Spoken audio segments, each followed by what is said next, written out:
From the tops of the hills the travelers caught their first glimpse of the wonderful cities of Twi.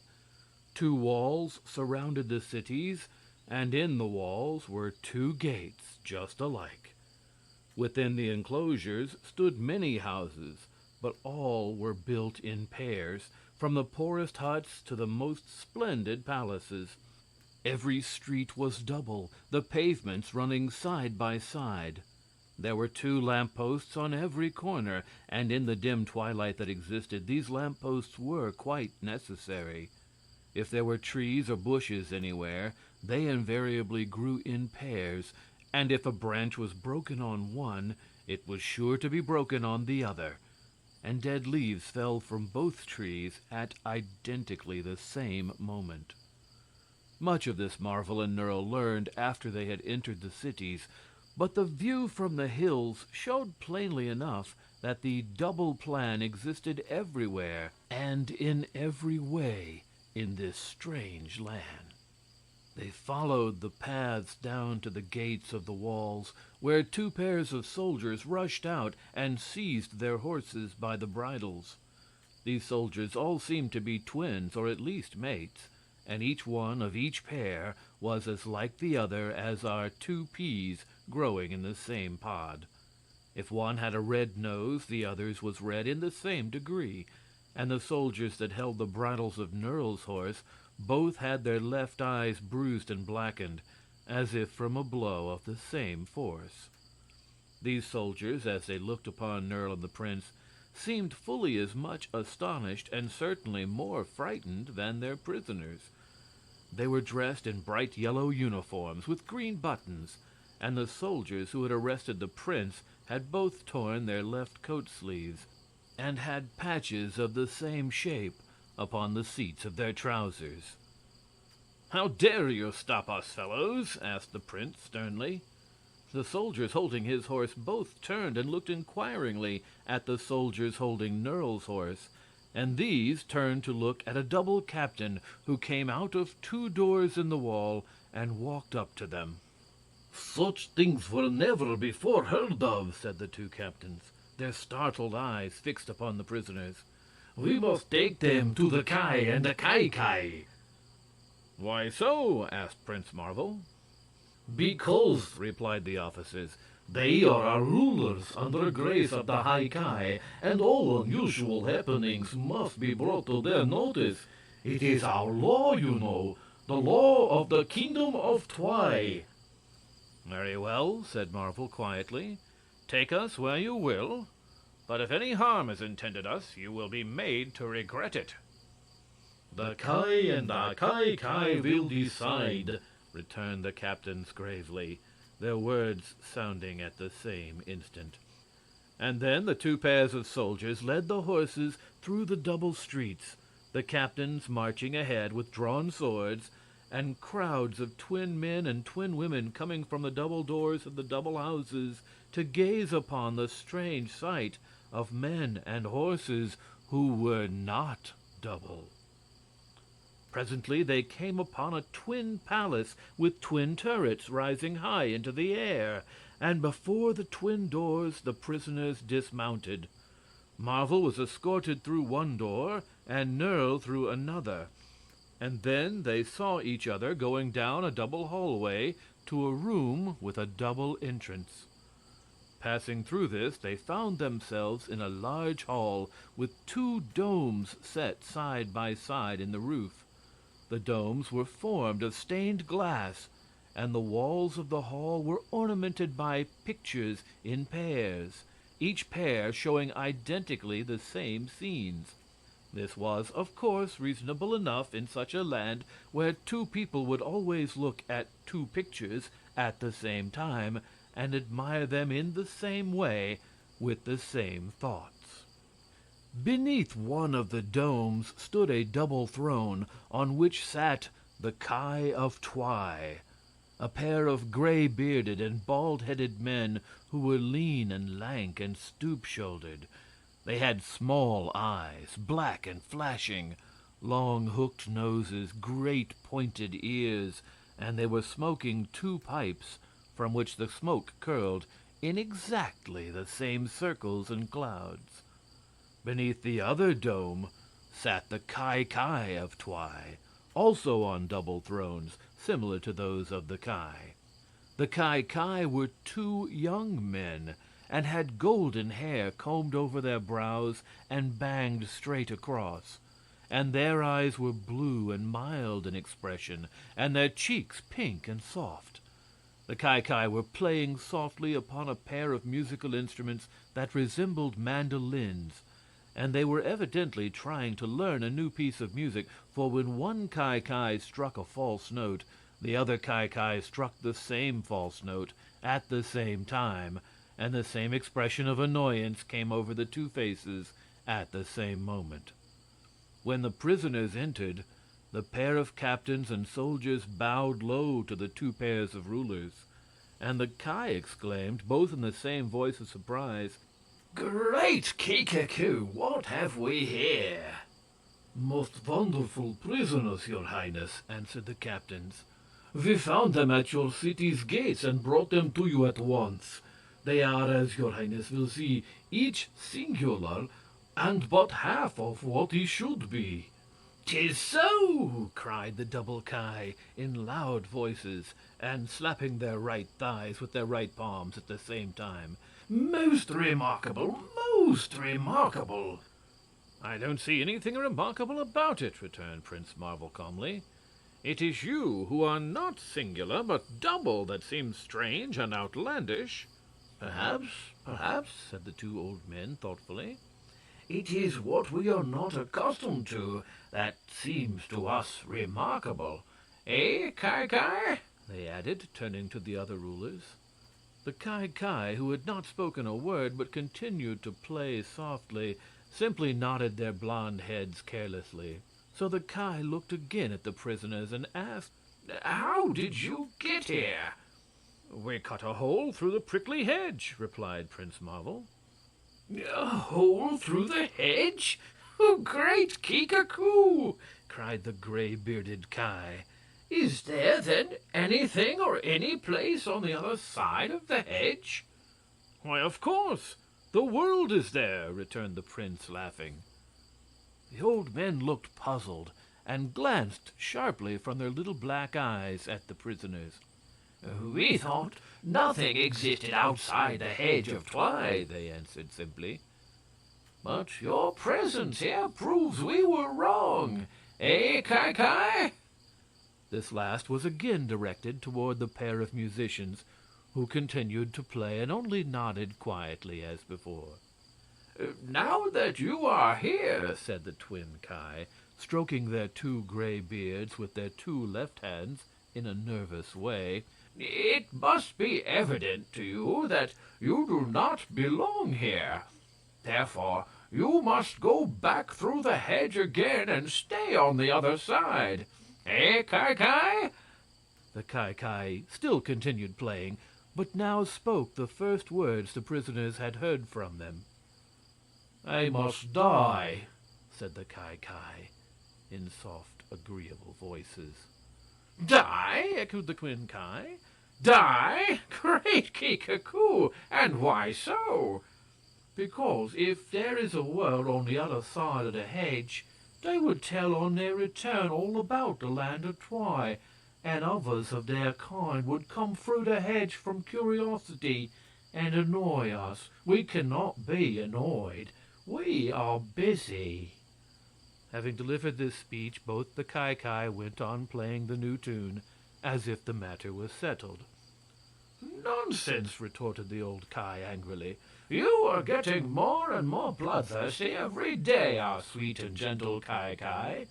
But we are the Kai, and we say the prisoners shall not die." "We say they shall," answered the youthful Kai, nodding their two heads at the same time with a positive motion. "You might be the Kai, but we are the Kai, and you're superior." "Not in this case," declared the old men. "Where life and death are concerned, we have equal powers with you." "And if we disagree?" asked the players gently. "Oh, great Kikaku, if we disagree, the High Ki must judge between us," roared the twin Ki excitedly. "Quite so," answered the Ki. "The strangers must die." "They shall not die!" stormed the old men with fierce gestures toward the others, while both pairs of black eyes flashed angrily.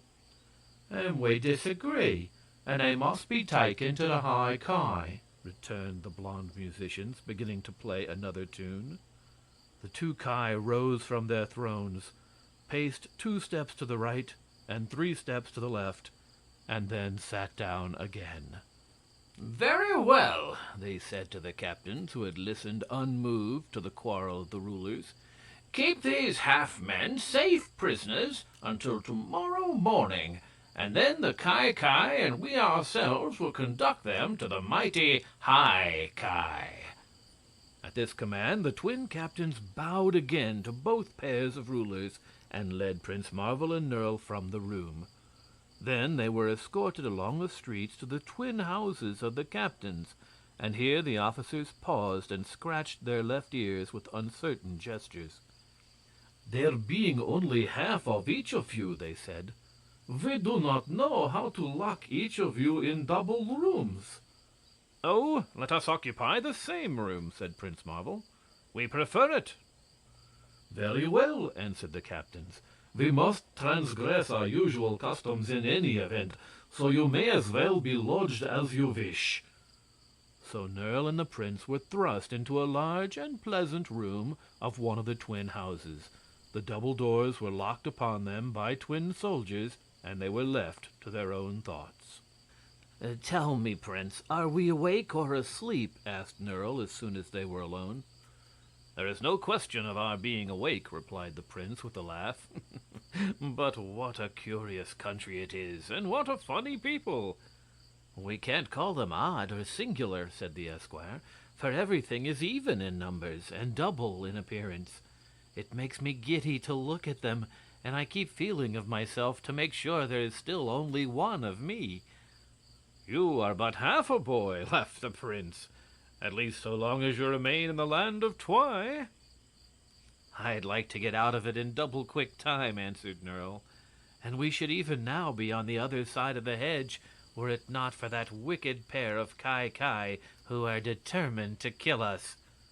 "It is strange," said the prince thoughtfully, "that the fierce-looking old Ki should be our friends, and the gentle Ki our enemies. How little one can tell from appearances what sort of heart beats in a person's body." Before Nerle could answer, the 2 doors opened, and 2 pairs of soldiers entered. They drew 2 small tables before the prince and 2 before Nerle, and then other pairs of twin soldiers came and spread cloths on the tables and set twin platters of meat and bread and fruit on each of the tables. When the meal had been arranged, the prisoners saw that there was enough for 4 people instead of 2, and the soldiers realized this also, for they turned puzzled looks first on the tables and then on the prisoners. Then they shook all their twin heads gravely and went away, locking the twin doors behind them. "We have one advantage in being singular," said Nerle cheerfully, "and that is we are not likely to starve to death, for we can eat the portions of our missing twins as well as our own." "I should think you would enjoy starving," remarked the prince. "No, I believe I have more exquisite suffering in store for me, since I have met that gentle pair of Ki," said Nerle.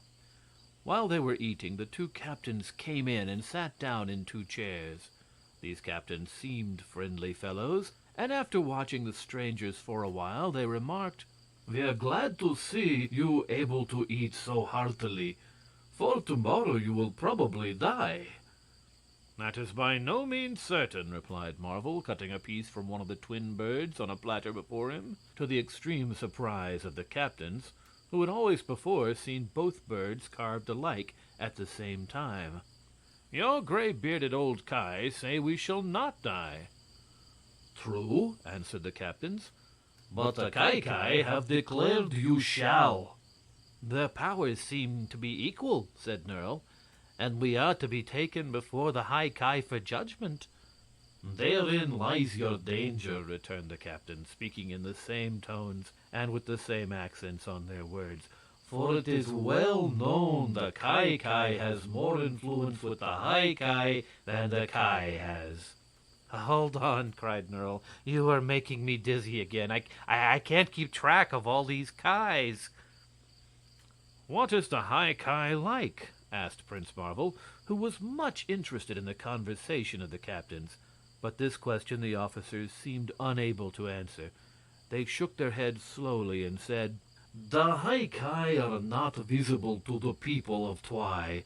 Only in cases of the greatest importance are the High Ki ever bothered or even approached by the Ki and the Ki, who are supposed to rule the land according to their own judgment.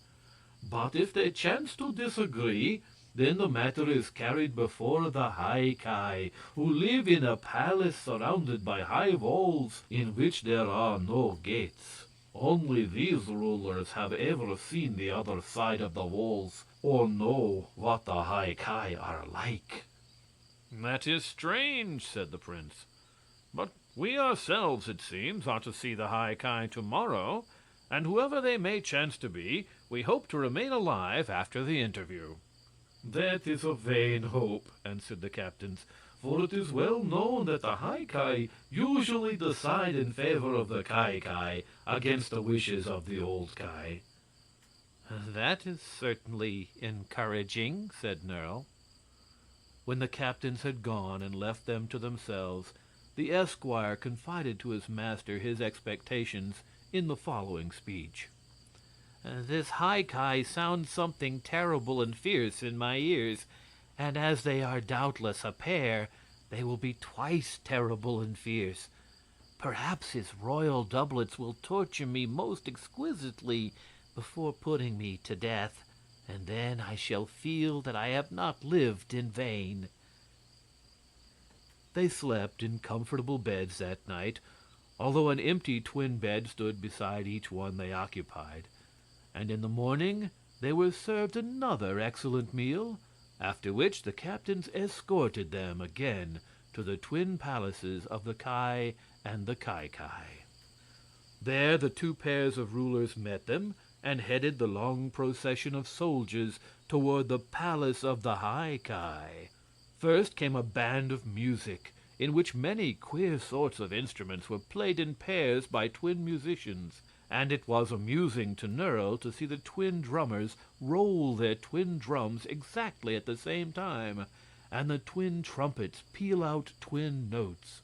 After the band marched the double Ki and the double Ki, their four bodies side by side in a straight line.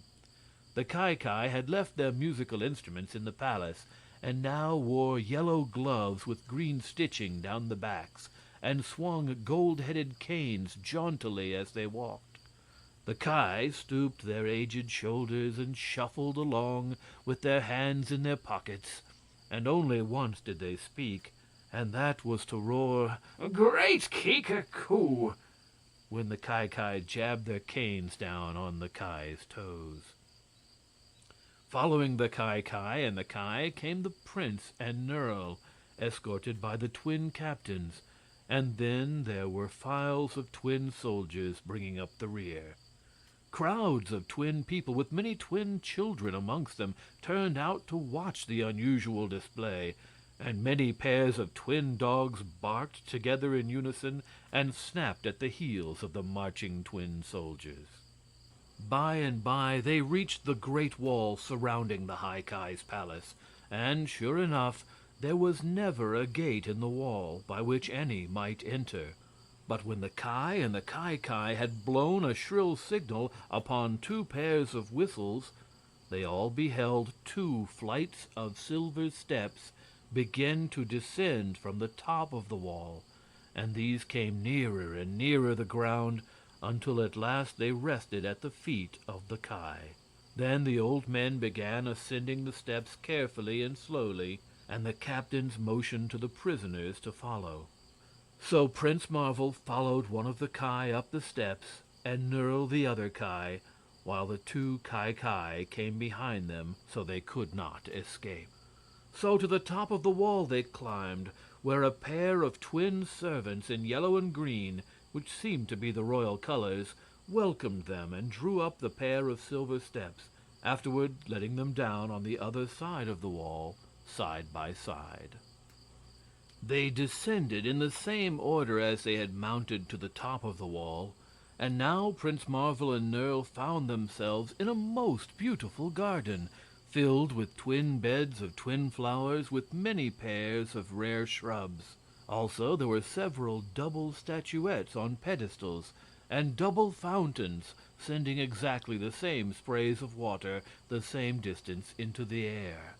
Double walks ran in every direction through the garden, and in the center of the enclosure stood a magnificent twin palace, built of blocks of white marble exquisitely carved. The Ki and the Kai at once led their prisoners toward the palace, and entered at its large arched double doors, where several pairs of servants met them. These servants, they found, were all dumb, so that should they escape from the palace walls they could tell no tales of the High Ki. The prisoners now proceeded through several pairs of halls, winding this way and that, and at last came to a pair of golden double doors leading into the throne room of the mighty High Ki. Here they all paused, and the Ki both turned to the prince and Nerle and said, "You are the only persons, excepting ourselves and the palace servants, who have ever been permitted to see the High Ki of Twi.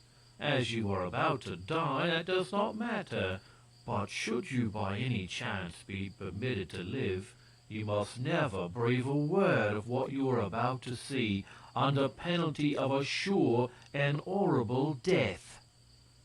The prisoners made no reply to this speech, and after the two Ki had given them another mild look from their gentle blue eyes, these officials clapped their twin hands together, and the doors of gold flew open.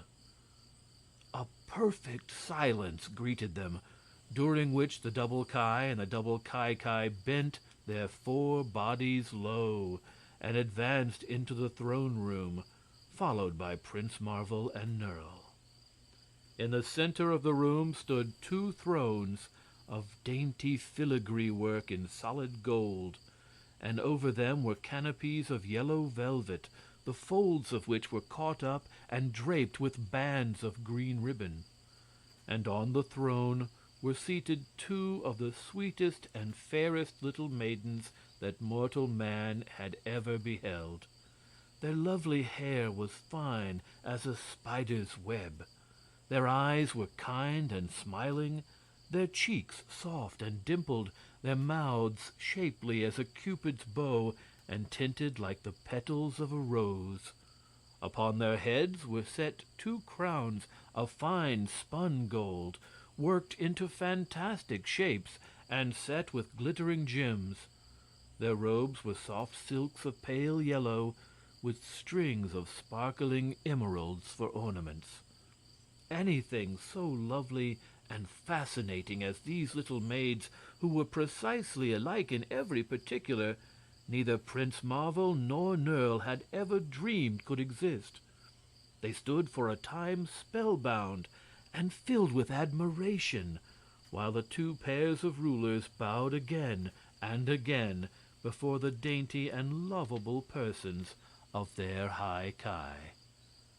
But it was hard for Nerle to keep quiet for long, and presently he exclaimed, in a voice loud enough to be heard by all present, "By the great Kikaku of our friends the Ki, these darling High Ki of Twi are sweet enough to be kissed."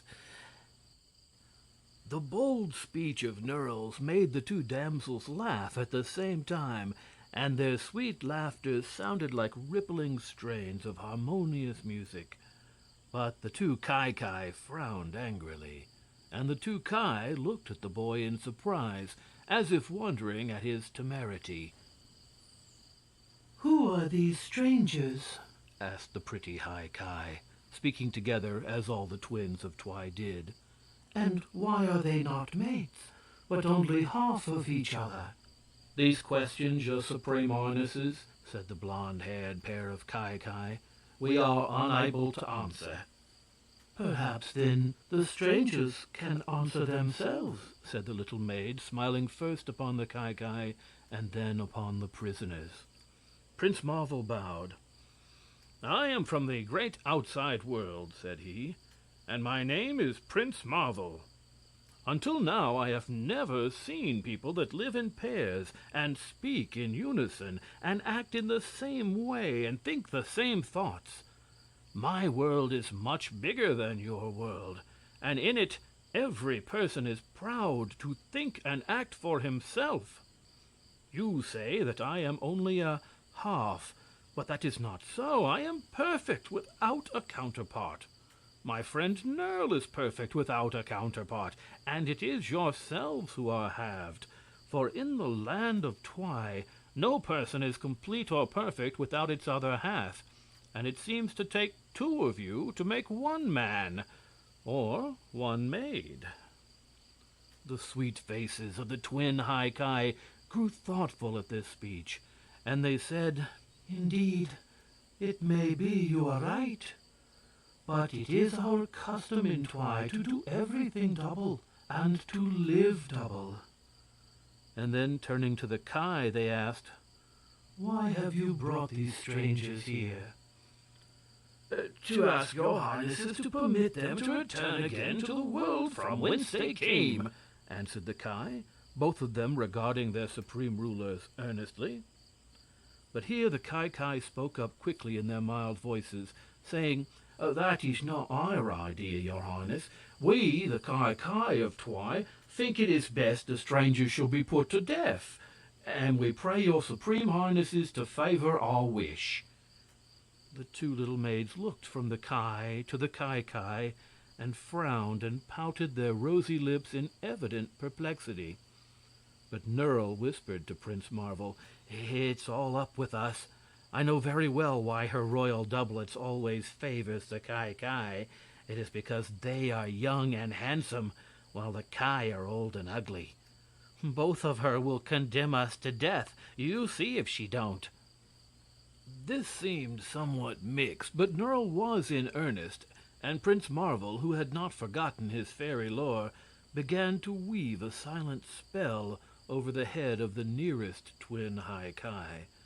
But just as it was completed, and before he had time to work the spell on the other twin, the Kai grew impatient and exclaimed, We beg your highnesses not to keep us waiting. Let us have your decision at once. And the twin maidens raised their fair heads and replied. But the reply was of such a nature that both the old Kai and both the young Kai staggered backwards in amazement. For one of the twin High said, They shall die. And the other twin High said at the same instant, They shall not die. Had twin thunderbolts fallen through the twin roofs of the twin palaces and struck the twin Kai and the twin Kai upon their twin heads, it would have created no more stupendous a sensation than did this remark. Never before had any two halves of a twin of the land of Twy thought differently or spoken differently. Indeed, it startled the two maidens themselves as much as it did their hearers, for each one turned her head toward the other and, for the first time in her life, looked into the other's face. This act was fully as strange as their speech, and a sudden horrible thought came into the startled heads of the twin Kai and the twin Kai. The High Kai of Twy was no longer one, but two, and these two were thinking and acting each independent of the other. It is no wonder the shock rendered them speechless for a time, and they stood swaying their four bodies with their 8 eyes bulging out like those of fishes and their 4 mouths wide open, as if the two pairs had become one quartet. The faces of the two maids flushed as they gazed upon each other. "How dare you contradict me?" asked one. "How dare you contradict me?" demanded the other. And not only were these questions asked separately, but the accent on the words was different, and their twin minds seemed to get farther apart every moment. "I'm the High Ki of Twi," said one. "You're not. I'm the High Ki," retorted the other. "The stranger shall die," snapped one. "They shall live," cried the other. "My will is supreme." "It's not. My will is supreme," returned the other twin. The bald heads of the ancient Ki were bobbing in amazement, first to one maid and then toward the other. The blond hairs of the two Ki were standing almost on end, and their eyes stared straight before them as if stupefied with astonishment.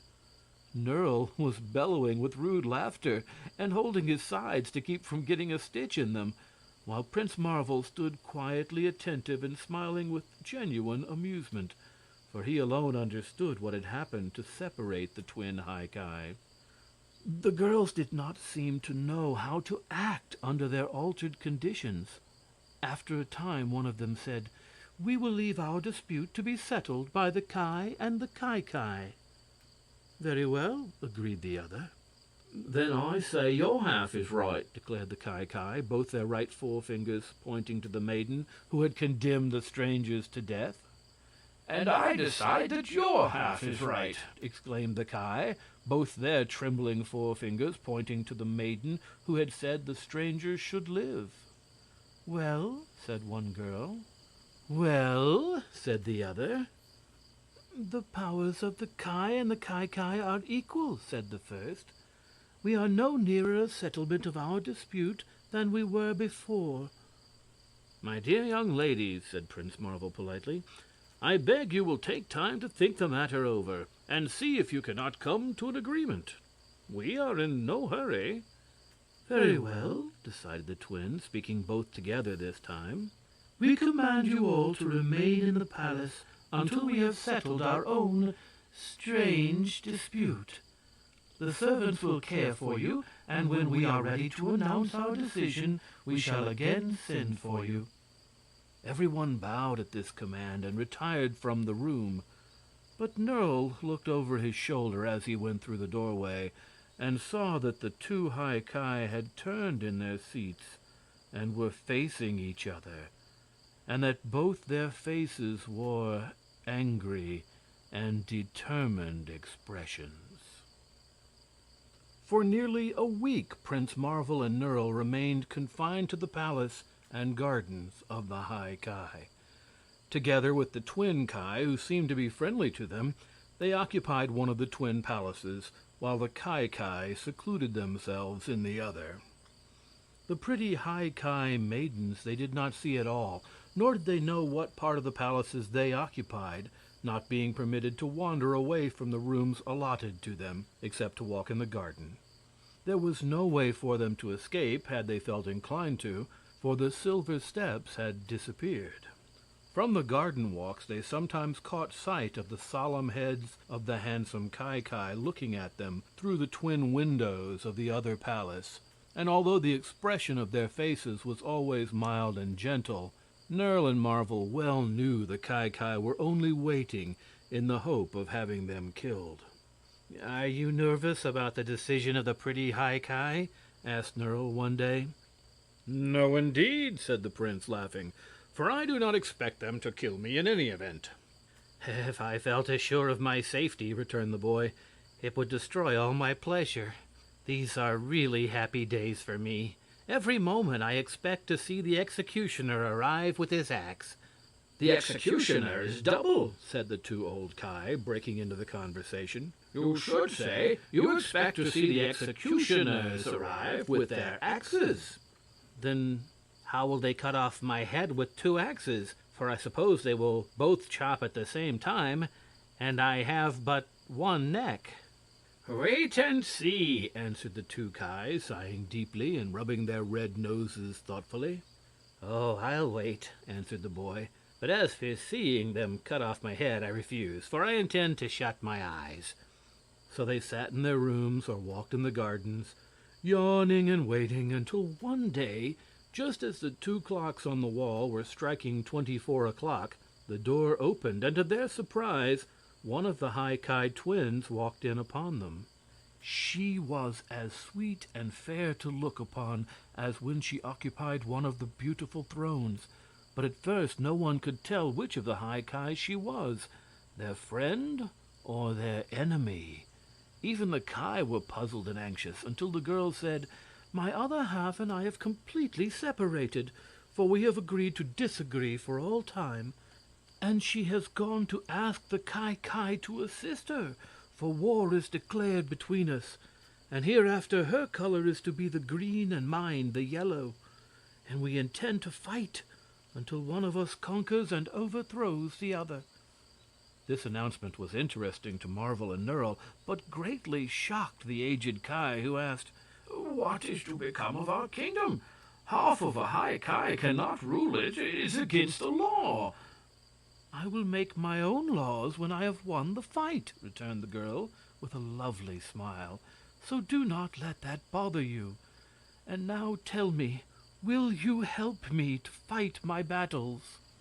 "Willingly!" exclaimed Nerl and Prince Marvel, almost as if they had been twins of Twi.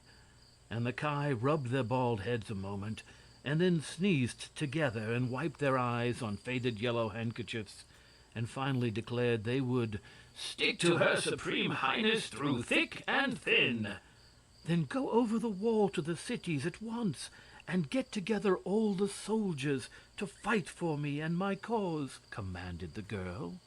The twin Ki at once left the room, and the High Ki sat down and began to ask questions of Prince Marvel and Nerl about the big outside world from whence they came. Nerl was rather shy and bashful before the dainty little maiden, whose yellow robe contrasted delightfully with her pink cheeks and blue eyes and brown flowing locks. But Prince Marvel did not mind girls at all, so he talked with her freely, and she in return allowed him to examine the pretty gold crown she wore upon her brow. By and by the Ki came back with both faces sad and gloomy. "Your Highness," they announced, "we have bad news for you. The other High Ki, who is wearing a green gown, has been more prompt in action than yourself. She and the Ki have secured the silver steps, and will allow no others to use them. And already they have sent for the soldiers of the royal armies to come and aid them. So we are unable to leave the garden, and presently the army will be here to destroy us." Then the girl showed her good courage, for she laughed and said, "Then we must remain here and fight to the last. And if I am unable to save you, who are my friends, it will be because I cannot save myself." This speech pleased Prince Marvel greatly. He kissed the little maid's hand respectfully and said, "Fear nothing, your Highness. My friend and I are not so helpless as you think. We consider it our privilege to protect and save you, instead of your saving us. And we are really able to do this in spite of the other High Ki and her entire army."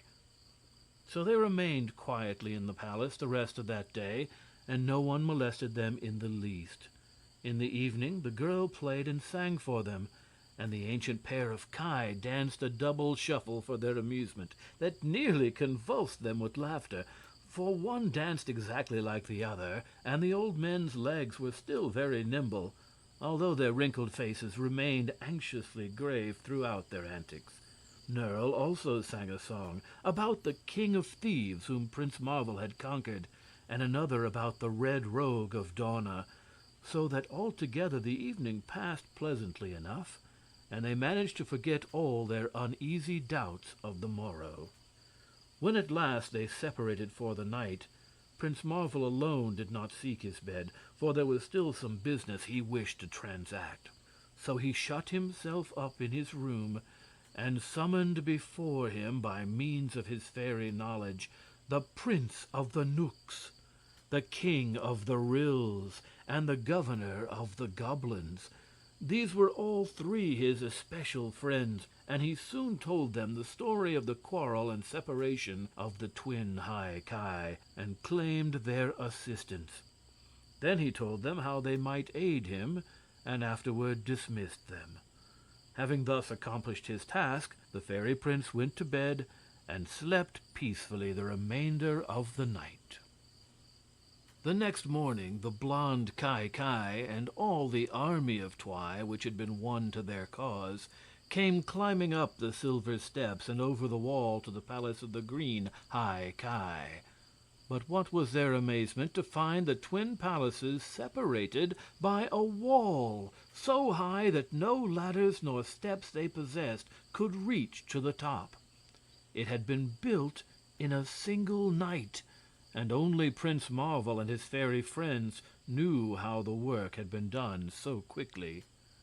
The yellow High Ki, coming downstairs to breakfast with her friends, found herself securely shut in from her enemies, and the bald-headed old Ki were so pleased to escape that they danced another jig from pure joy. Over the wall could be heard the shouts and threats of the army of Twi, who were seeking a way to get at the fugitives. But for the present our friends knew themselves to be perfectly safe, and they could afford to laugh at the fury of the entire population of Twi. After several days of siege, Prince Marvel began to feel less confident of the safety of his little party.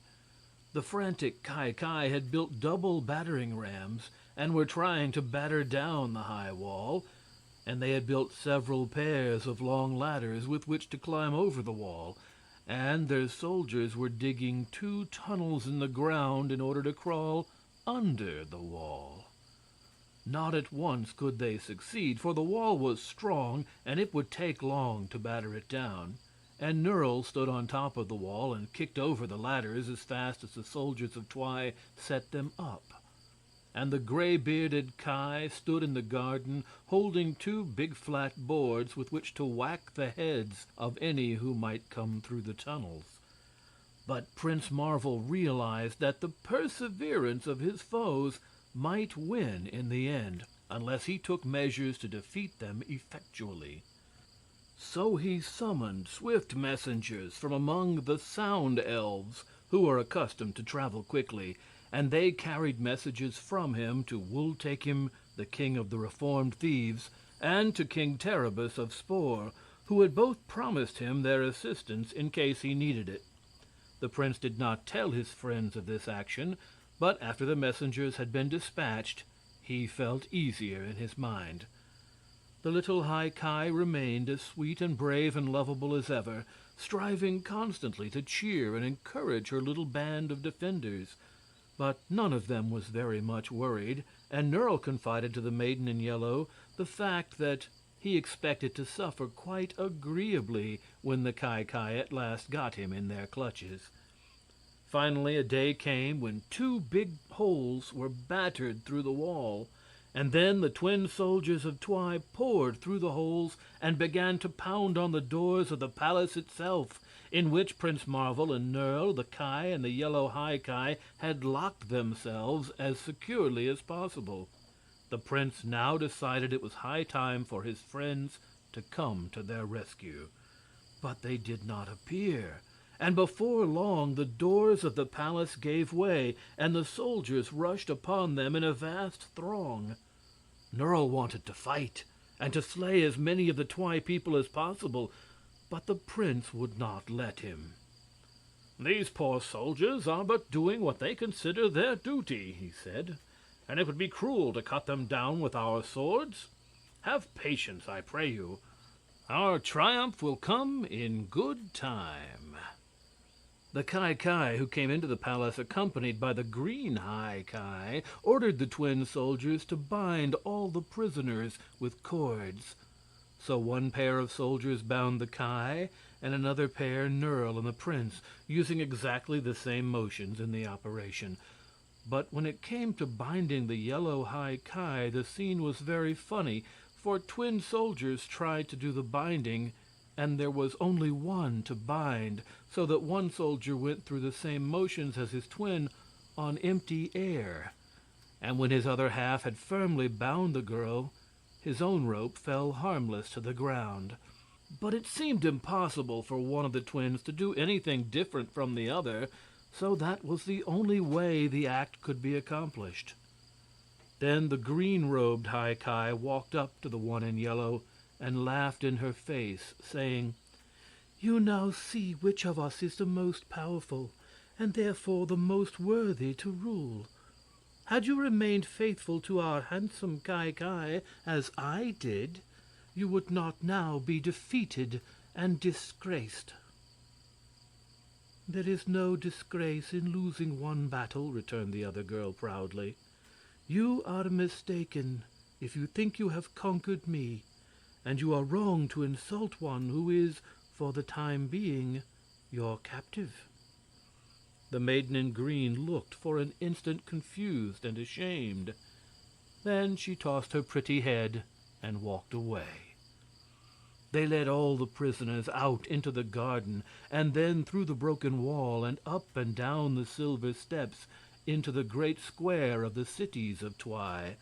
And here all the population crowded around them, for this was the first time any of them had seen their High Ki, or even known that they were girls, and the news of their quarrel and separation had aroused a great deal of excitement. "Let the executioners come forward," cried the Ki gleefully, and in answer to the command the twin executioners stepped up to the prisoners. They were big men, these executioners, each having a squint in one eye and a scar on the left cheek. They polished their axes a moment on their coat sleeves, and then said to Prince Marvel and Nerle, who were to be the first victims, "Don't dodge, please, or our axes may not strike the right place. And do not be afraid, for the blows will only hurt you an instant. In the land of Twi, it is usually considered a pleasure to be executed by us. We are so exceedingly skillful." "I can well believe that," replied Nerle, although his teeth were chattering.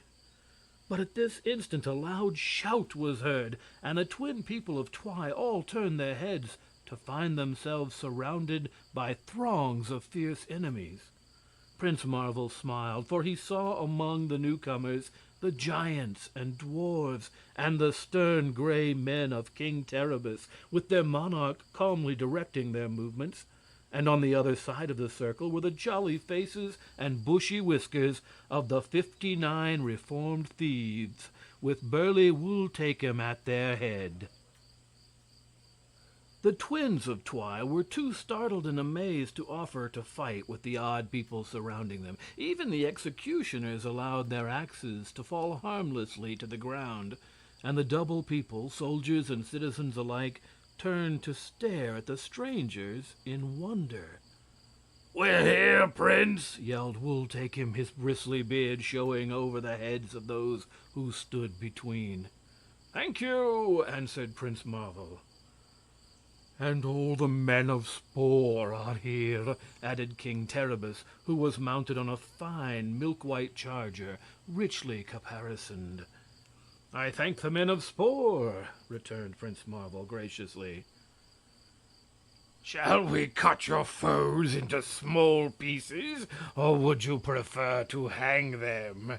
questioned the king of the reformed thieves, loudly enough to set most of his hearers shivering. But now the little maid in yellow stepped up to Prince Marvel, and, regarding the youthful knight with considerable awe, said sweetly, "I beg you will pardon my people and spare them.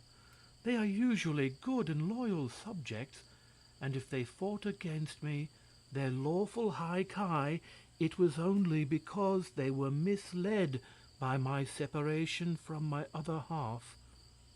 "That is true," replied the prince. "And as you are still the lawful High Ki of Twi, I will leave you to deal with your own people as you see fit." For those who have conquered your people are but your own allies, and are still under your orders, as I am myself." Hearing this, the green High Ki walked up to her twin High Ki and said boldly, "I am your prisoner. It is now your turn. Do with me as you will." "I forgive you," replied her sister in kindly tones.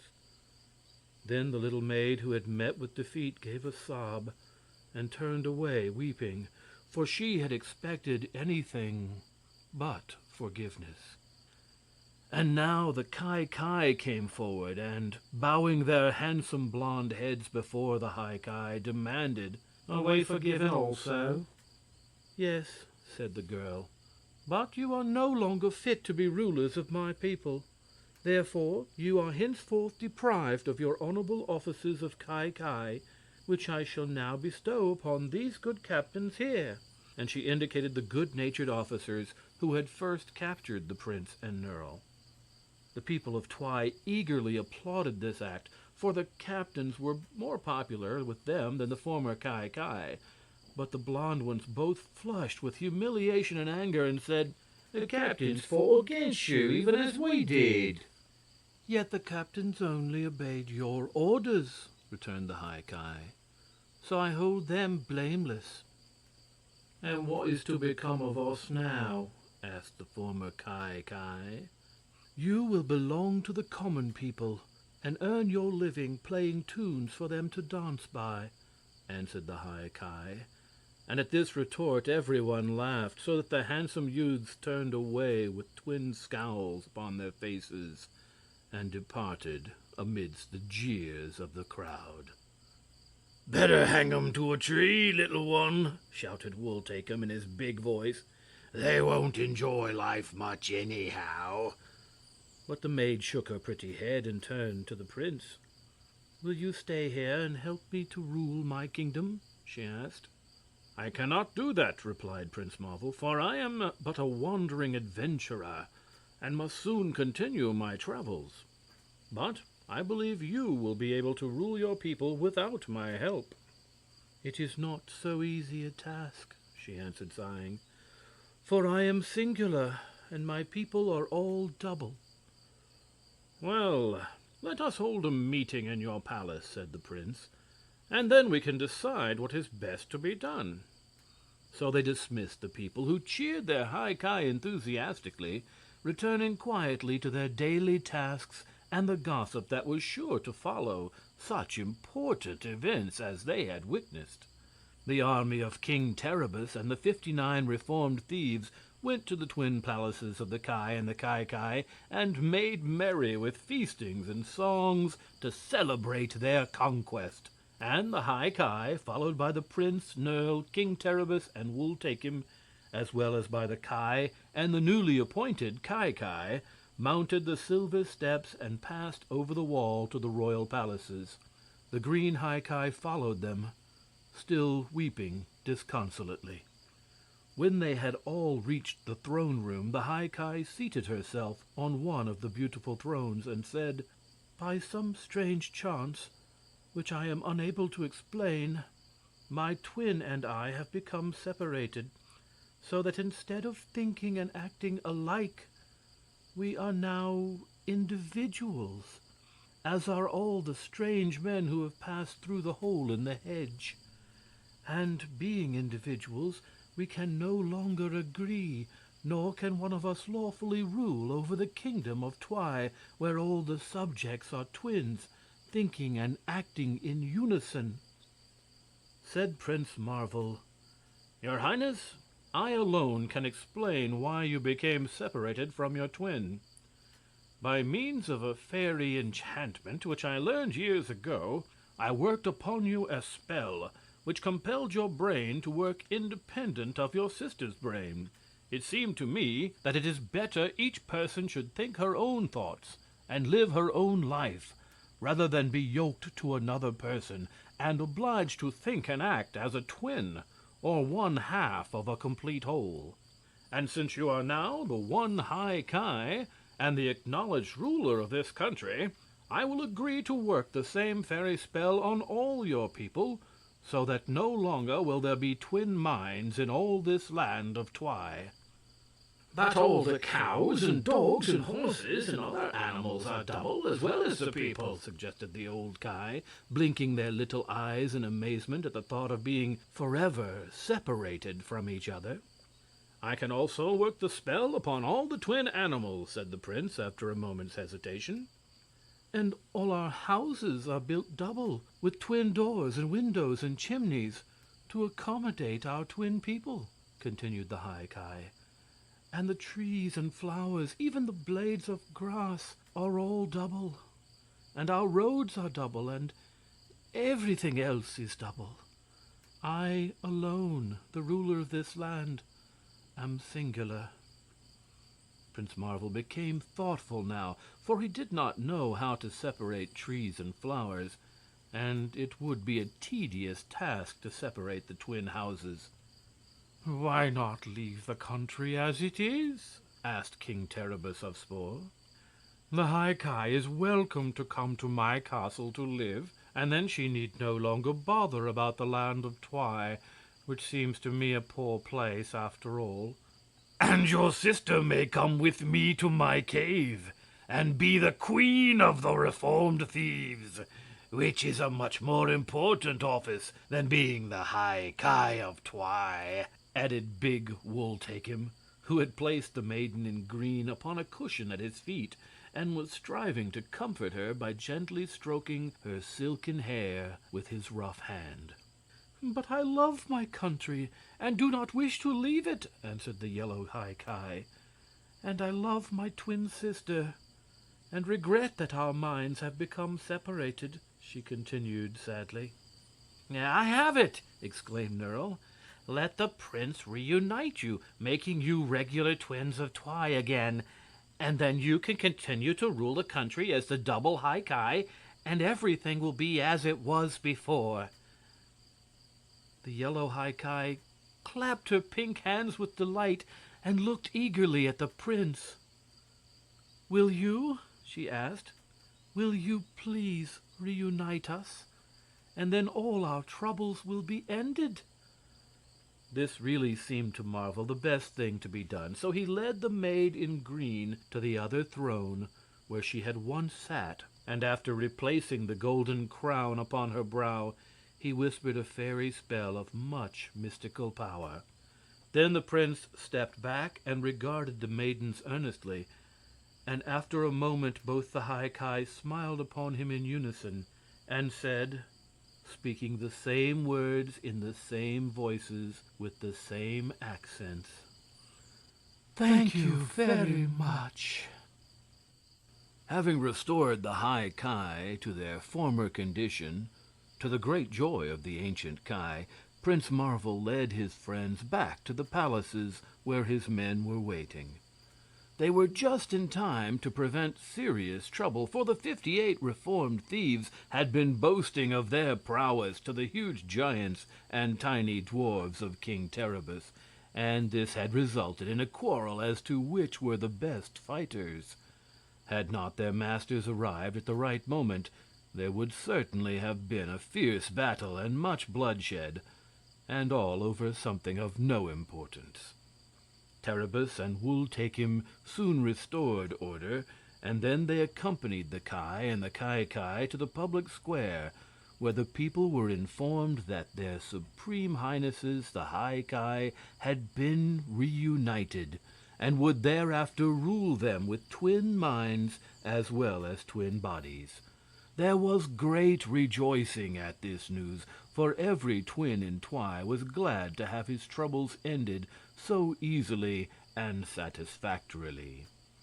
That night the Ryls and Knooks and other invisible friends of Prince Marvel came and removed the dividing wall between the twin palaces of the High Ki, repairing speedily all the damage that had been done. And when our friends called upon the High Ki the next morning, they found the two maids again dressed exactly alike in yellow robes, with strings of sparkling emeralds for ornament. And not even Prince Marvel could now tell one of the High Ki from the other. As for the maids themselves, It seemed difficult to imagine they had ever existed apart for a single moment. They were very pleasant and agreeable to their new friends, and when they heard that Prince Marvel was about to leave them to seek new adventures, they said, "Please take us with you. It seems to us that we ought to know something of the big outside world from whence you came. If we see other kingdoms and people, we shall be better able to rule our own wisely." "That seems reasonable," answered Marvel, "and I shall be very glad to have you accompany me. But who will rule the land of Twi in your absence?" "The Ki shall be the rulers," answered the High Ki, "and we will take the Ki with us." "Then I will delay my departure until tomorrow morning," said the prince, "in order that your highnesses may have time to prepare for our journey." And then he went back to the palaces of the other rulers, where the Ki expressed themselves greatly pleased at the idea of traveling, and the new Ki were proud to learn that they should rule for some time the land of Twi. Wul Takim also begged to join the party, and so also did King Terribus, who had never before been outside of his own kingdom of Spor. So Prince Marvel willingly consented.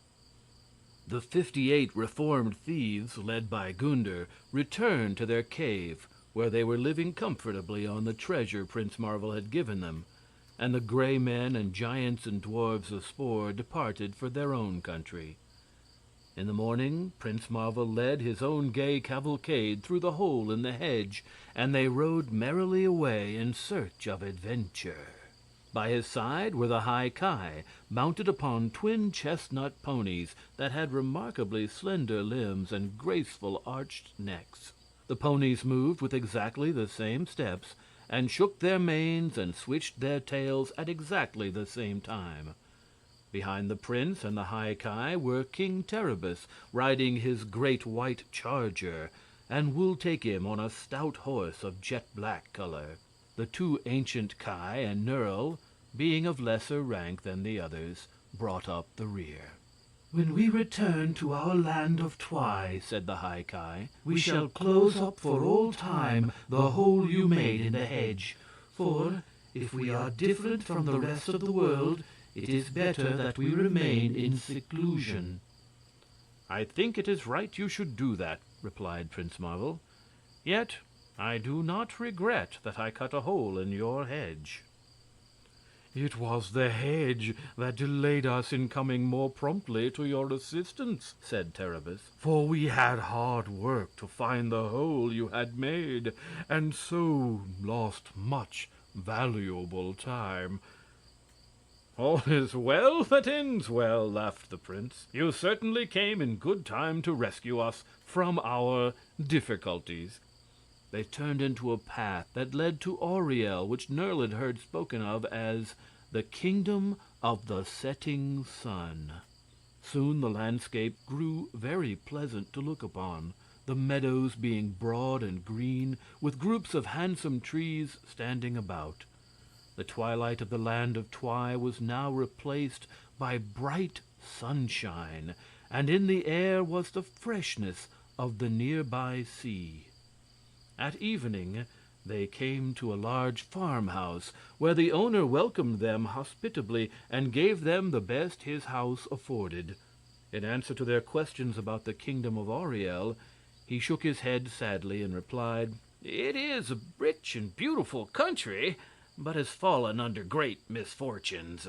For when the good king died about 2 years ago, the kingdom was seized by a fierce and cruel sorcerer named Quitoffel, who rules the people with great severity and makes them bring him all their money and valuable possessions. So everyone is now very poor and unhappy, and that is a great pity in a country so fair and fertile." "But why do not the people rebel?" asked Nerle. "Well, they dare not rebel," answered the farmer, "because they fear the sorcery of Quitoffel. If they do not obey him, he threatens to change them into grasshoppers and June bugs." Has he ever changed anyone into a grasshopper or a June bug? Asked Prince Marvel.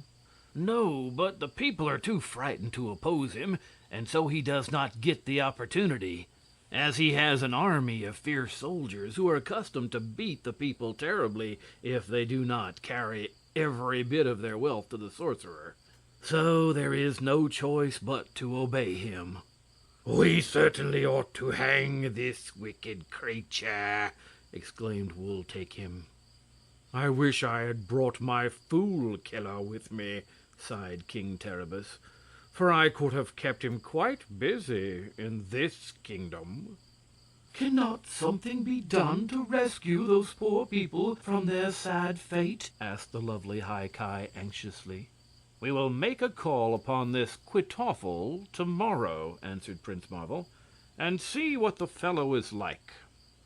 Alas, alas, wailed the good farmer, you will all become grasshoppers and June bugs, every one of you. But none of the party seemed to fear that, and having passed the night comfortably with the farmer, they left his house and journeyed on to the kingdom of Auriel. Before noon, they came upon the edge of a forest where a poor man was chopping logs into firewood. Seeing Prince Marvel's party approach, this man ran toward them, waving his hands and shouting excitedly, "Take the other path! Take the other path!" "Why should we take the other path?" inquired the prince, reining in his steed.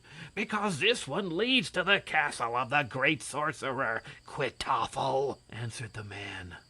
"But there is where we wish to go," said Marvel. "What? You wish to go there?" cried the man. "Then you will be robbed and enslaved." "Not as long as we are able to fight," laughed the big Wool Take Him. "If you resist the sorcerer, you will be turned into grasshoppers and June bugs," declared the man, staring at them in wonder. "How do you know that?" asked Marvel. "Quitoffle says so. He promises to enchant everyone who dares defy his power." "Has anyone ever yet dared defy him?" asked Nurl. "Certainly not," said the man. "No one wishes to become a June bug or a grasshopper. No one dares defy him." "I am anxious to see this sorcerer," exclaimed King Terribus. "He ought to prove an interesting person, for he is able to accomplish his purposes by threats alone. And let us ride on," said Marvel. Dear us, remonstrated the bald-headed Ki. "Are we to become grasshoppers, then?" "We shall see," returned the prince briefly. "With your long legs," added the pretty pair of High Ki laughingly, "you ought to be able to jump farther than any grasshopper in the kingdom." "Great Kika-Coo!" cried the Ki nervously. "What a fate! What a terrible fate! And your highnesses, I suppose, will become June bugs and flutter your wings with noises like buzz saws." Whatever their fears might be, none of Prince Marvel's party hesitated to follow him along the path through the forest in search of the sorcerer, and by they came upon a large clearing. In the middle of this open space was a big building in such bad repair that its walls were tumbling down in several places, and all around it the ground was uncared for and littered with rubbish. A man was walking up and down in front of this building with his head bowed low, but when he heard the sound of the approaching horses' hoofs, he looked up and stared for a moment in amazement. Then, with a shout of rage, he rushed toward them and caught Prince Marvel's horse by the bridle. "How dare you!" he cried. "How dare you enter my forest?" Marvel jerked his bridle from the man's grasp and said in return, "Who are you?" "Me? Who am I? Why, I am the great and powerful Quitoffle, so beware my sorcery." They all looked at the man curiously. He was short and very fat, and had a face like a puffball, with little red eyes and scarcely any nose at all. He wore a black gown with scarlet grasshoppers and June bugs embroidered upon the cloth, and his hat was high and peaked, with an imitation grasshopper of extraordinary size perched upon its point. In his right hand he carried a small black wand, and around his neck hung a silver whistle on a cord. Seeing that the strangers were gazing on him so earnestly, Kwytoffle thought they were frightened. So he said again in a big voice, "Beware my vengeance." "Beware yourself," retorted the prince, "for if you do not treat us more respectfully, I shall have you flogged." "What? Flog me?" shouted Kwytoffle furiously. "For this I will turn every one of you into grasshoppers, unless you at once give me all the wealth you possess." "Poor man," exclaimed Nerle. "I can see you are longing for that flogging. Will you have it now?" And he raised his riding whip above his head. Kwytoffle stumbled backwards a few paces and blew shrilly upon his silver whistle. Instantly a number of soldiers came running from the building, others following quickly after them, until fully 100 rough-looking warriors, armed with swords and axes, had formed in battle array, facing the little party of Prince Marvel. "Arrest these strangers!" commanded Kwytoffle, in a voice like a roar. "Capture them and bind them securely, and then I will change them all into grasshoppers." "All right," answered the captain of the soldiers, and then he turned to his men and shouted, "Forward! Double quick march!" They came on with drawn swords, at first running and then gradually dropping into a walk, as they beheld Nerle, Wool Take Him, King Terribus, and Marvel, standing quietly waiting to receive them, weapons in hand and ready for battle. A few paces off, the soldiers hesitated and stopped altogether, and Kwytoffle yelled at the captain, "Why don't you go on? Why don't you capture them? Why don't you fight them?" "Why, they have drawn their swords," responded the captain reproachfully. "Who cares?" roared the sorcerer. "We care," said the captain, giving a shudder as he looked upon the strangers. "Their swords are sharp, and some of us would get hurt." "You're cowards!"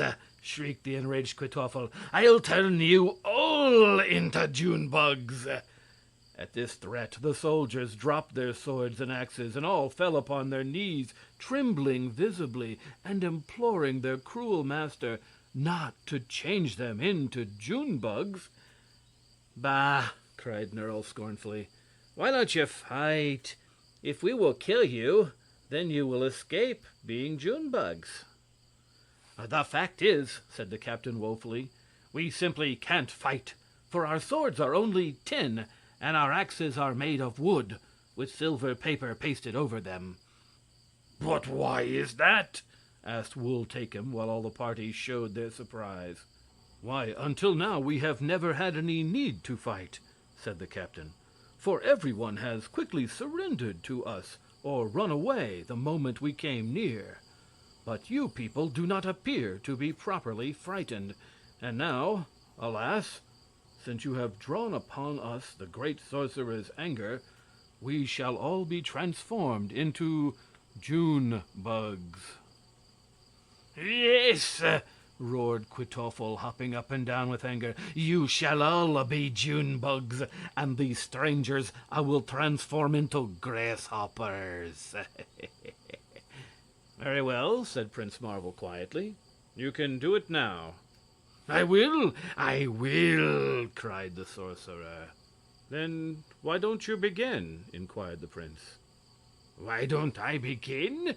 Why, I haven't got the enchantments with me, that's why. Do you suppose we great magicians carry around enchantments in our pockets?" returned the other in a milder tone. "Where do you keep your enchantments?" asked the prince. They're in my dwelling, snapped Kwytoffle, taking off his hat and fanning his fat face with the brim. Then go and get them, said Marvel. Nonsense! If I went to get the enchantments, you would all run away, retorted the sorcerer. Not so, protested Nerle, who was beginning to be amused. My greatest longing in life is to become a grasshopper. Oh, yes, please let us be grasshoppers, exclaimed the High Ki maids in the same breath. We want to hop, we want to hop. Please, please let us hop, implored the bald-headed Ki, winking their left eyes at Wool-Takem. By all means, let us become grasshoppers, said King Terribus, smiling.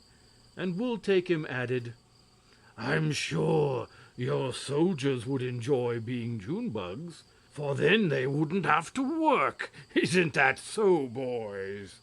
The bewildered soldiers looked at one another in perplexity, and the still more bewildered sorcerer gazed on the speakers with staring eyes and wide-open mouth.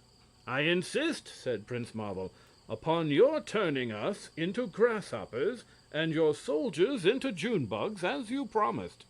If you do not, then I will flog you, as I promised. Very well, returned the sorcerer, with a desperate look upon his face. I'll go and find the enchantment. And we'll go with you, remarked the prince pleasantly.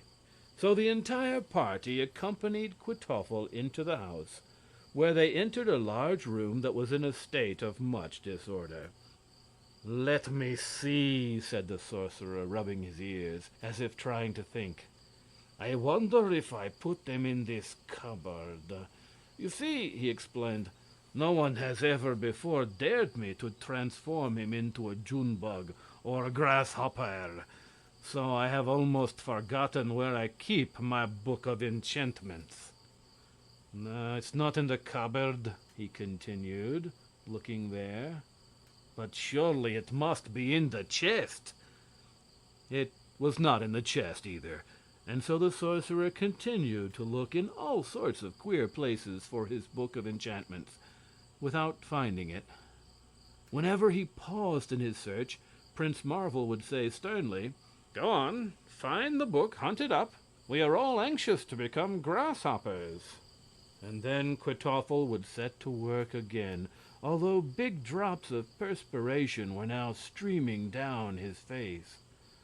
Finally, he pulled an old book from underneath a pillow of his bed, and crying, Here it is, carried it to the window.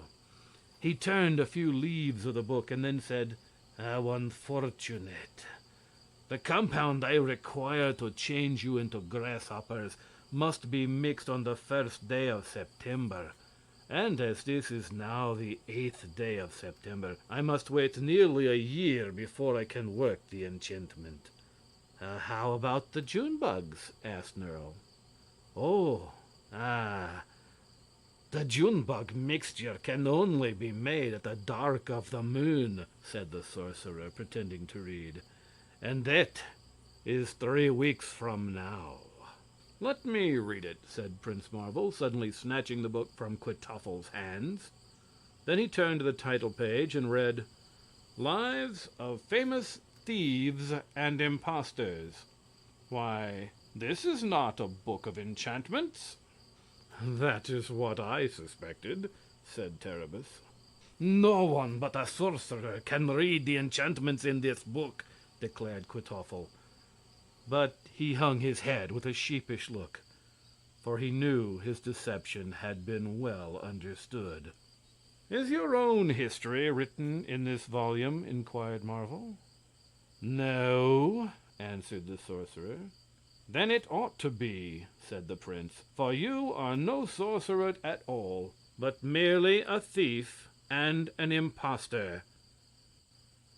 The soldiers of Kwytoffle wanted to hang their old master at once, for he had won their enmity by abusing them in many ways, but Prince Marvel would not let them do this.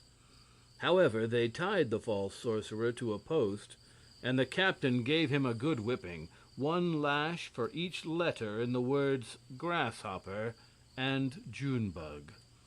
Kwytoffle howled loudly for mercy, but no one was at all sorry for him. Wul-Takim tied a rope around the impostor's neck, and when the party left the castle they journeyed all through the kingdom of Auriel, and at every town or city they came to, the reformed thief would cry out to the populace, "Here is the terrible sorcerer Kwytoffle, who threatened to change you into grasshoppers and Junebugs. But you may see that he is a very common man, with no powers of sorcery whatever." And then the people would laugh and pelt mud at their former tyrant, and thank Prince Marvel for having exposed the false and wicked creature. And they called the son of their old king back to his lawful throne, where he ruled wisely and well. And the hoarded wealth of Kwytoffle was divided among the people again, and soon the country became prosperous once more. This adventure was very amusing to the pretty High Ki of Twi. It afforded them laughter for many days, and none of the party ever saw a grasshopper or a Junebug afterward without thinking of the terrible sorcerer Kwytoffle. They left that disgraced person grooming horses for his board in the stables of the new king, and proceeded upon their journey. Without further event they reached the splendid southern kingdom of Plenta, which was the most delightfully situated of any dominion in the Enchanted Island of Yew. It was ruled by a good and generous queen who welcomed the strangers to her palace and gave a series of gay entertainments in their honor. King Terribus was especially an object of interest, for everyone had heard his name and feared him and his fierce people. But when they beheld his pleasant countenance and listened to his gentle voice, they began to regard him with much love and respect. And really Terribus was worthy of their friendship, since he had changed from a deformed monster into an ordinary man who had forbidden his people ever again to rob and plunder their weaker neighbors. But the most popular personages visiting at the court of the Queen of Plenta were the lovely High Ki of Twi. Although beautiful girls abounded in this kingdom, none could compare with the royal twins, and their peculiar condition only served to render them the more interesting. Two youths would approach the High Ki at the same time and invite them to dance, and in united voices they would accept the invitation and go whirling around the room with exactly the same steps, laughing at the same instant and enjoying the dance equally. But if one youth asked his partner a question, both the twins would make answer, and that was sure to confuse and embarrass the youth. Still, the maids managed very well to adapt themselves to the ways of people who were singular, although they sometimes became a little homesick for Twi, where they were like all the other people. The bald-headed Ki kept watchful eyes on their youthful rulers, and served them very cheerfully.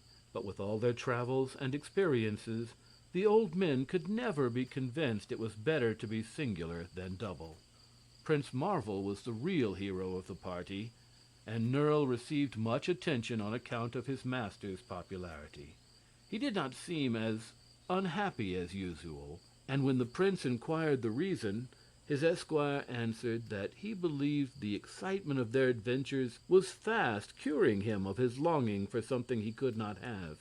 As for the pleasure of suffering, he had had some experience of that too, and it was not nearly so delightful as he had expected.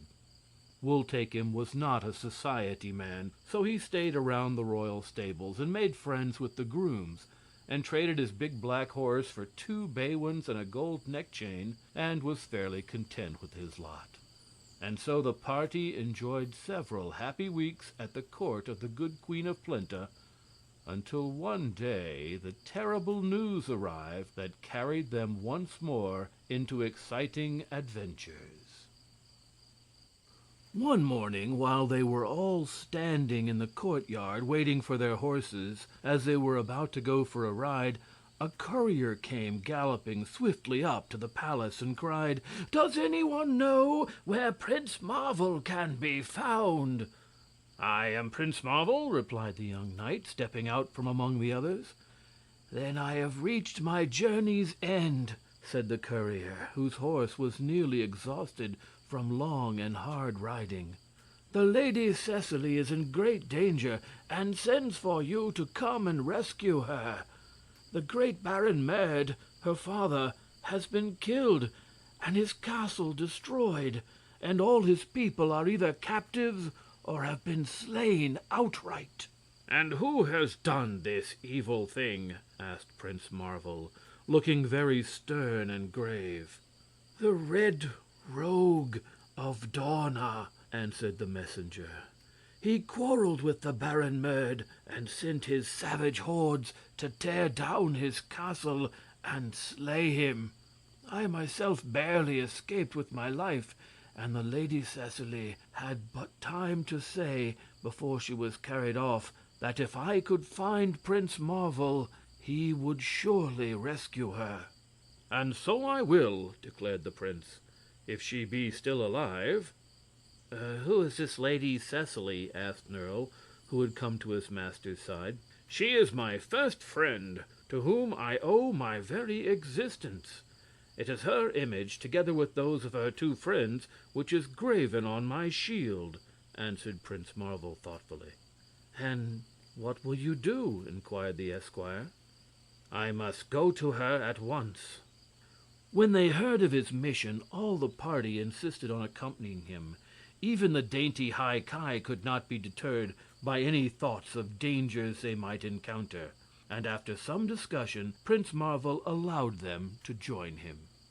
So Wultakim sharpened his big broadsword, and Nerle carefully prepared his master's horse, so that before an hour had passed they were galloping toward the province of the Red Rogue of Dawna. Prince Marvel knew little concerning this personage, but Nerle had much to tell of him.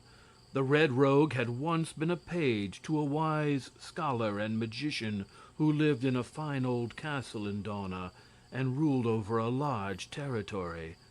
The boy was very small and weak, smaller even than the average dwarf, and his master did not think it worth while to watch him. But one evening, while the magician was standing upon the top of the highest tower of his castle, the boy gave him a push from behind, and he met death on the sharp rocks below. Then the boy took his master's book of magic and found a recipe to make one grow.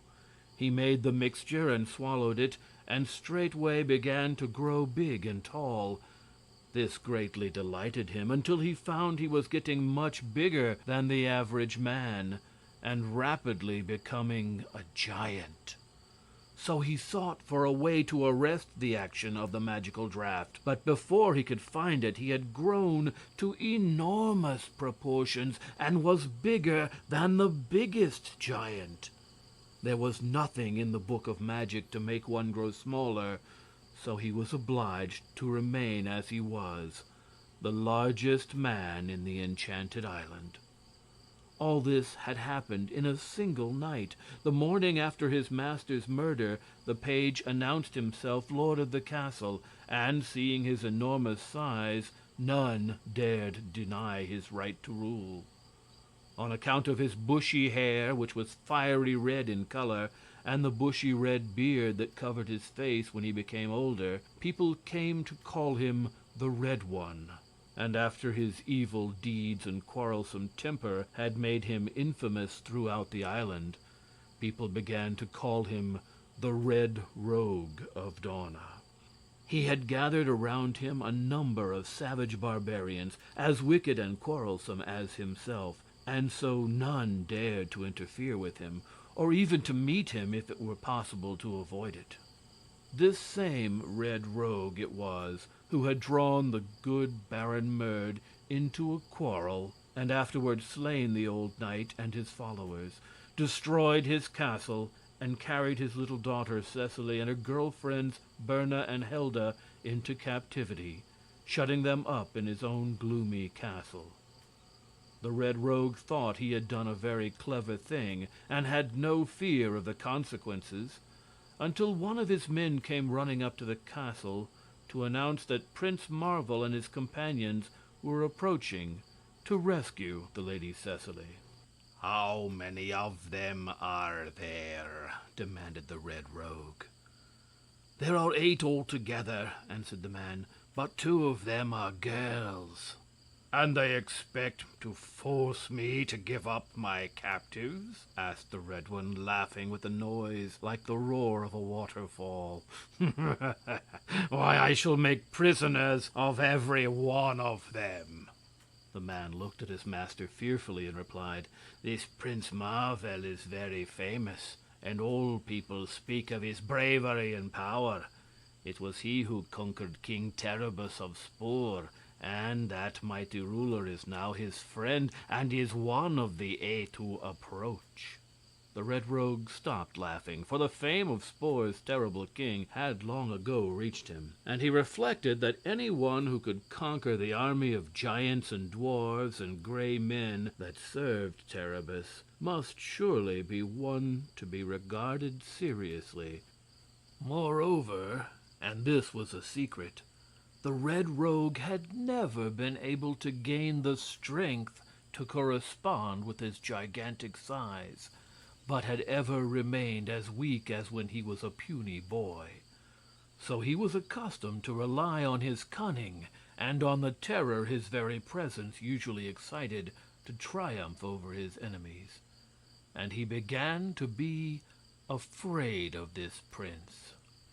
"You say 2 of the party are girls?" he asked.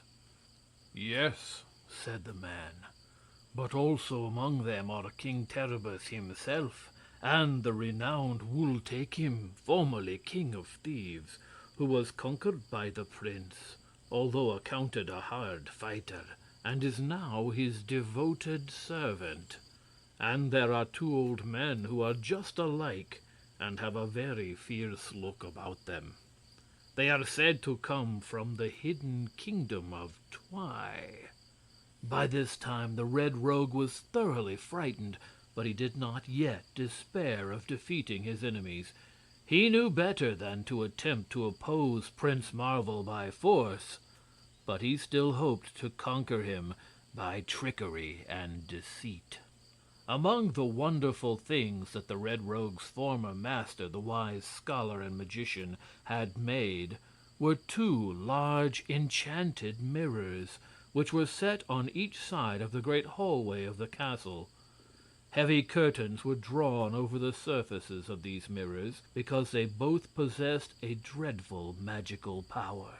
For whenever anyone looked into one of them, his reflection was instantly caught and imprisoned in the mirror, and his body at the same time became invisible to all earthly eyes, only the mirror retaining his form. While considering a way to prevent the prince from freeing the Lady Cecily, the Red Rogue happened to think of these mirrors, which had never yet been used. So he went stealthily into the great hall and drew aside the covering from one of the mirrors. He did not dare look into the mirror himself, but hurried away to another room and then sent a page up a back stairway to summon the Lady Cecily and her 2 maids into his presence. The girls at once obeyed, for they greatly feared the Red Rogue, and of course they descended the front stairway and walked through the great hall. At once the large mirror that had been exposed to view caught the eye of Cecily, and she paused to regard her reflection in the glass. Her 2 companions did likewise, and instantly all 3 girls became invisible, while the mirror held their reflections fast in its magic surface. The Red Rogue was watching them through a crack in the door, and seeing the girls disappear, he gave a joyful laugh and exclaimed, "Now let Prince Marvel find them, if he can." The 3 girls began to wander aimlessly through the castle, for not only were they invisible to others, but also to themselves and to one another, and they knew not what to do, nor which way to turn. Presently Prince Marvel and his party arrived and paused before the doors of the castle, where the Red Rogue stood bowing to them with mock politeness, and with an evil grin showing on his red face. I come to demand the release of the Lady Cecily and her companions, Prince Marvel announced in a bold voice. And I also intend to call you to account for the murder of Baron Merd. You must be at the wrong castle, answered the Red One, for I have murdered no baron, nor have I any Lady Cecily as prisoner. Are you not the Red Rogue of Dawna? Demanded the prince. Men call me by that name, acknowledged the other. Then you are deceiving me, said the prince. No, indeed, answered the Red Rogue mockingly. I wouldn't deceive anyone for the world. But if you don't believe me, you are welcome to search my castle. That I shall do, returned the prince sternly, whether I have your permission or not. And he began to dismount. But Nerle restrained him, saying, Master, I beg you will allow me to search the castle, for this Red Rogue is playing some trick upon us, I am sure, and if anything happened to you, there would be no one to protect the little High Ki and our other friends. But suppose something should happen to you, inquired the prince anxiously. In that case, said Nerle, you can avenge me. The advice was so reasonable under the circumstances that the prince decided to act upon it. Very well, said he. Go and search the castle, and I will remain with our friends. But if anything happens to you, I shall call the Red Rogue to account. So Nerle entered the castle, passing by the huge form of its owner, who only nodded to the boy and grinned with delight. The esquire found himself in the great hall and began to look around him, but without seeing anyone. Then he advanced a few steps, and to his surprise discovered a large mirror in which were reflected the faces and forms of 3 girls, as well as his own. Why, here they are, he attempted to say, but he could not hear his own voice. He glanced down at himself, but could see nothing at all, for his body had become invisible. His reflection was still in the glass, and he knew that his body existed the same as before, but although he yet saw plainly the hall and all that it contained, he could see neither himself nor any other person of flesh. After waiting a considerable time for his esquire to reappear, Prince Marvel became impatient. What have you done with Nerle? He asked of the Red Rogue. Nothing, was the reply. I have been here plainly within your sight every moment. Let me go and find him, exclaimed King Terribus, and rushed into the castle before the prince could reply. But Terribus also encountered the enchanted mirror, and the prince waited in vain for his return. Then Wul Takim volunteered to go in search of the others, and drew his big sharp sword before entering the hall. But an hour passed by, and he did not return. The Red Rogue was overjoyed at the success of his stratagem, and could scarce refrain from laughing outright at the prince's anxiety. Marvel was really perplexed. He knew some treachery was afoot, but could not imagine what it was. And when the pretty High Ki declared their intention of entering the castle, he used every endeavor to dissuade them, but the twin girls would not be denied, so great was their curiosity. So the prince said, Well, we will all go together, so that the Ki and I may be able to protect you. The Red Rogue gladly granted them admittance, and they passed him and entered the great hall. The place appeared to them to be completely empty, so they walked along and came opposite the mirror. Here all stopped at once, and the twin High Ki uttered exclamations of surprise, and the twin Ki shouted, Great Kaker-Ku! For there in the glass were the reflections of the 3 girls, and Nerle, and King Terribus, and Wul Takim, and there were also the reflections of the twin High Ki and the twin Ki. Only Prince Marvel's reflection was missing, and this was because of his fairy origin, for the glass could reflect and hold only the forms of mortals.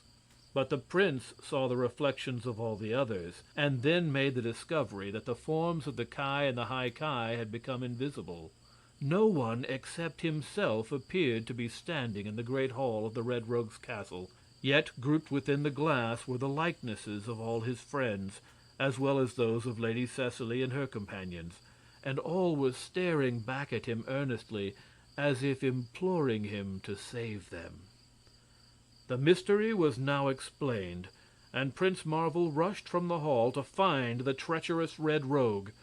But that clever trickster had hidden himself in an upper room, and for the present was safely concealed. For a time Prince Marvel could not think what to do. Such magic was all unknown to him, and how to free the imprisoned forms of his friends was a real problem.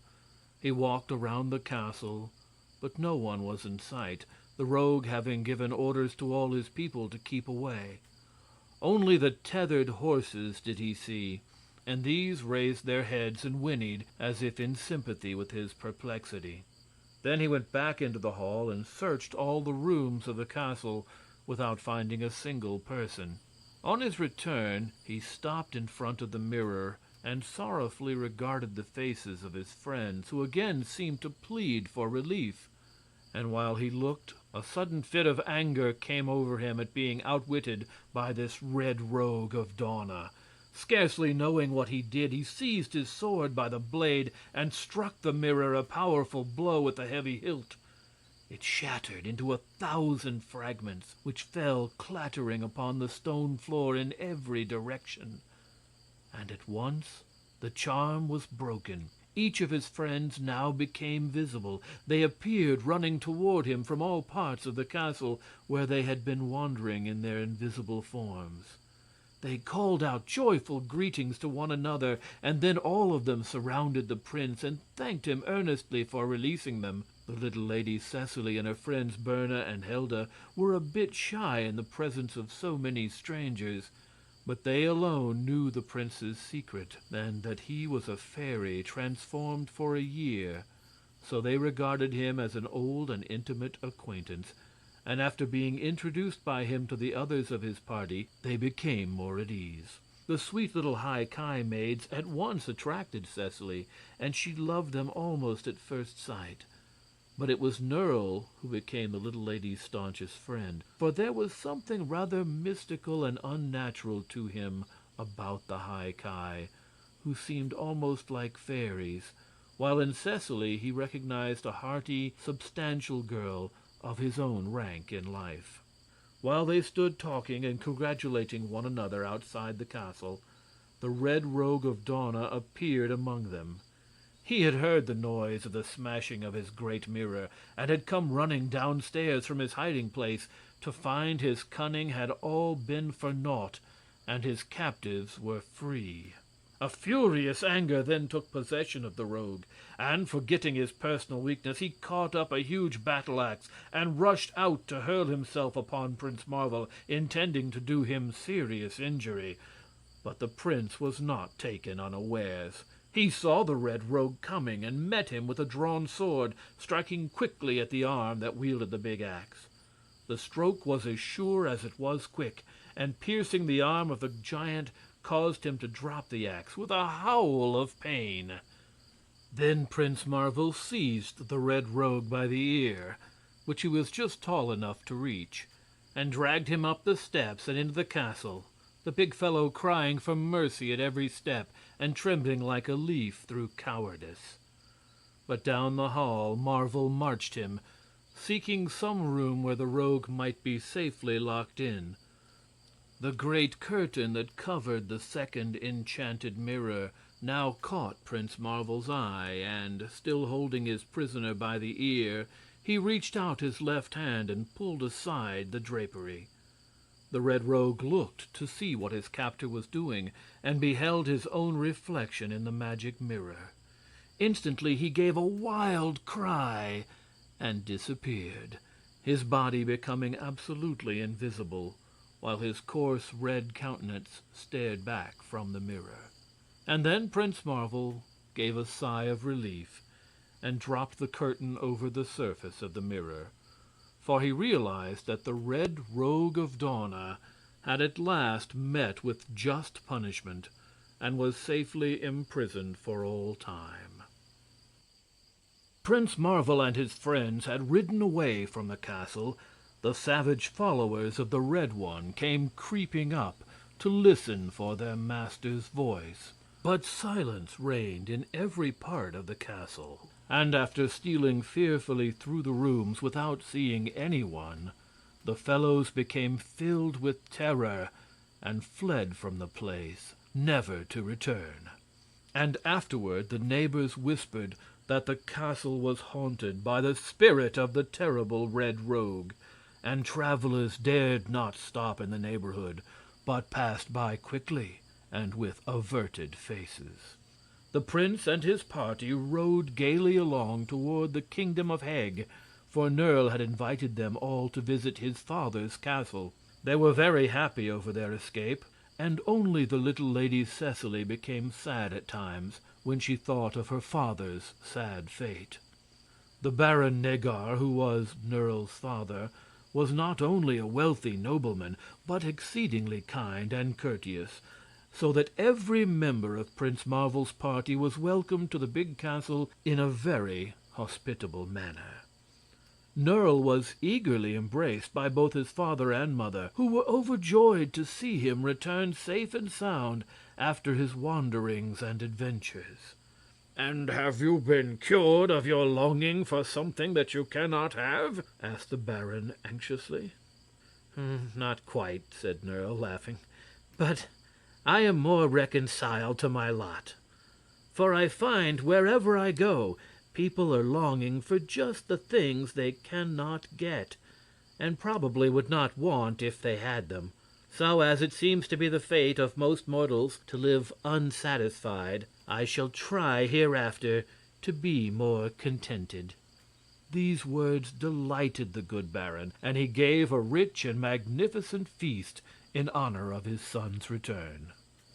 The High Ki of Twi, after passing several pleasant days at Nerle's home, now decided that they had seen enough of the world, and would be glad to return to their own kingdom, where all was peaceful and uneventful, and rule it to the end of their days. So the baron furnished them an escort of 20 men-at-arms, and these conducted the High Ki and the aged Ki safely back to the hole in the hedge. And after they had entered the land of Twi, the first act of the High Ki was to order the hedge repaired and the hole blocked up. And I have never heard that anyone, from that time forth, ever succeeded in gaining admittance to the hidden kingdom. So its subsequent history is unknown. King Terribus also bade the prince an affectionate farewell and rode back to his own kingdom, and burly Wul-Takim accompanied him as far as the cave, where the 58 reformed thieves awaited him. Nerle's mother gladly adopted the Lady Cecily and her 2 companions, and thereafter they made their home at the baron's castle. And years afterward, when they had grown to be women, Cecily was married to Nerle and became the lady of the castle herself.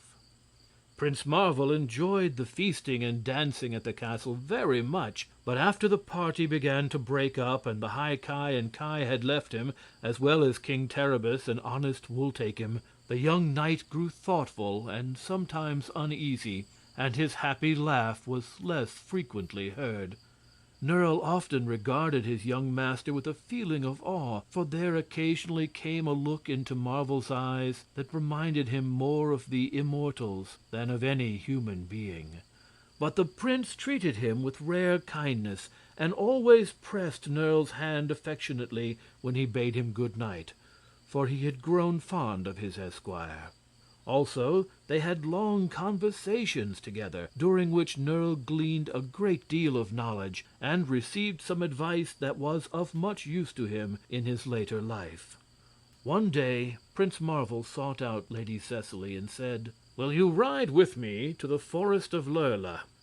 Willingly, she answered, and called Berna and Helda to attend them. They mounted their horses and rode swiftly away, for it was a long distance to Lurla. By noon the party entered the forest, and although the path they traversed was unknown to the girls, who had usually entered the forest from its other side, near to where the Baron Merd's castle had stood, the prince seemed to have no difficulty in finding his way. He guided them carefully along the paths, his handsome war-charger stepping with much grace and dignity, until at length they came to a clearing.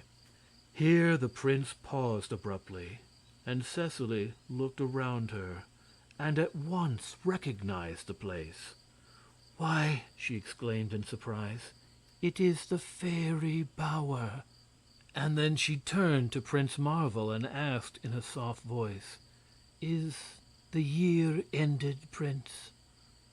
His smile was a bit sad as he answered slowly, "The year will be ended in 5 minutes." The girls sat upon the green moss and waited. Prince Marvel stood silent beside his horse. The silver armor was as bright as the day he donned it, nor was there a dent in his untarnished shield. The sword that had done such good service he held lightly in his hand, and the horse now and then neighed softly and turned to look at him with affectionate eyes. Cecily began to tremble with excitement, and Berna and Helda stared at the prince with big, round eyes. But after all, they saw nothing so remarkable as they expected, for presently, and it all happened in a flash, Prince Marvel was gone from their midst, and a handsome, slender-limbed deer darted from the bower and was quickly lost in the thick forest. On the ground lay a sheet of bark and a twig from a tree, and beside them was Lady Cecily's white velvet cloak. Then the 3 girls each drew a long breath and looked into one another's eyes, and, while thus engaged, a peal of silvery laughter sounded in their ears and made them spring quickly to their feet. Before them stood a tiny and very beautiful fairy, clothed in floating gossamer robes of rose and pearl color, and with eyes sparkling like twin stars. "Prince Marvel!" exclaimed the 3 together. "No, indeed," cried the fairy with a pretty little pout. "I am no one but myself, and really I believe I shall now be content to exist for a few 100 years in my natural form. I have quite enjoyed my year as a mortal, but after all there are, I find, some advantages in being a fairy. Goodbye, my dears." And with another ripple of laughter the pretty creature vanished, and the girls were left alone. About 100 years after Prince Marvel enjoyed his strange adventures in the Enchanted Island of Yew, an odd thing happened. A hidden mirror in a crumbling old castle of Dawna broke loose from its fastenings and fell crashing on the stone pavement of the deserted hall. And from amid the ruins rose the gigantic form of a man. His hair and beard were a fiery red, and he gazed at the desolation around him in absolute amazement. It was the Red Rogue of Dawna, set free from his imprisonment.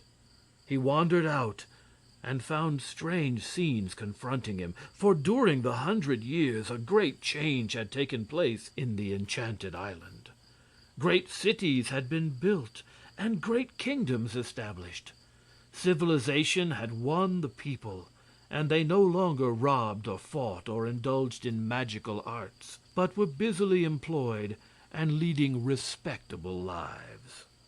When the Red Rogue tried to tell folks who he was, they but laughed at him, thinking the fellow crazy. He tried to get together a band of thieves, as Wultakim had done in the old days, but none would join him. And so, forced to be honest against his will, the rogue was driven to earn a living by digging in the garden of a wealthy noble, of whom he had never before heard. But often he would pause in his labors and lean on his spade while thoughts of the old days of wild adventure passed through his mind in rapid succession. And then the big man would shake his red head with a puzzled air and mutter, "I wonder who that Prince Marvel could have been, and I wonder what ever became of him."